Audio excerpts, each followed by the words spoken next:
સુરત શહેરની અઠવા પોલીસે અને એસએમસીના અધિકારીઓને સાથે રાખીને નાનપુરા સાગર હોટલની ગલીમાં જમરૂક ગલીના તમામ ગેરકાયદેસર દબાણો અને લારી ગલ્લાઓ દૂર કરીને રસ્તાઓ ખુલ્લા કર્યા। અઠવાલેન્સ પોલીસ સ્ટેશન વિસ્તારમાં ગીચ અને ભીડભાડવાળા વિસ્તારમાં જાહેર માર્ગ ઉપર ગેરકાયદેસર રીતે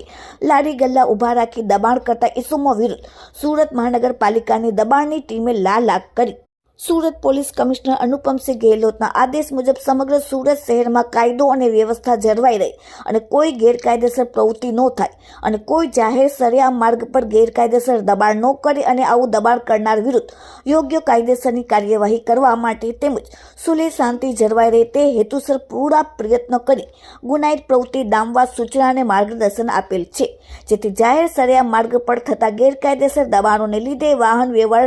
સરેઆમ ચાલતો નથી અને ટ્રાફિકની સમસ્યાઓ સર્જાય છે, જેથી આવા દબાણોને લીધે ઇમરજન્સી વાહન સમયસર જરૂરિયાતની જગ્યાએ પહોંચી શકતા નથી, જેથી જાહેર સુલેહ શાંતિના ભંગના બનાવ સુધી પર પહોંચી શકે છે અને તે મુજબ નાનપુરા સાગર હોટલની ગલીમાં, જમરૂક ગલીમાં તથા નાનપુરા મટન માર્કેટની ગલીમાં છેલ્લા ઘણા સમયથી જાહેર માર્ગ ઉપર ગેરકાયદેસર રીતે લારી ગલ્લા ઊભા રાખીને દબાણ કરેલ છે,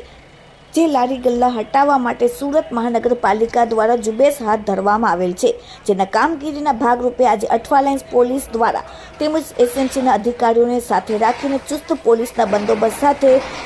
લારી ગલ્લાઓ હટાવવામાં આવ્યા, દબાણો દૂર કરવામાં આવ્યા અને રસ્તાઓ ખુલ્લા કરવામાં આવ્યા। અઠવાલેન્સ પોલીસ સુરત મહાનગરપાલિકાના સહયોગથી ભીડભાડા વિસ્તારમાં ટ્રાફિકની સમસ્યા હળવી કરવા માટે એસીપી સાહેબ, ડીસીપી સાહેબ, પીઆઈ હુદુદ સાહેબ તેમજ અઠવાલેન્સ પોલીસ સ્ટેશનના પોલીસ સબ ઇન્સ્પેક્ટર મહિદા સાહેબ તેમજ સુરત મહાનગરપાલિકાના તમામ અધિકારીઓને સાથે રાખીને લારી ગલ્લાઓ દૂર કરવામાં આવ્યા, મોટા મોટા બેનરો લઈ જવામાં આવ્યા તેમજ વચ્ચે જે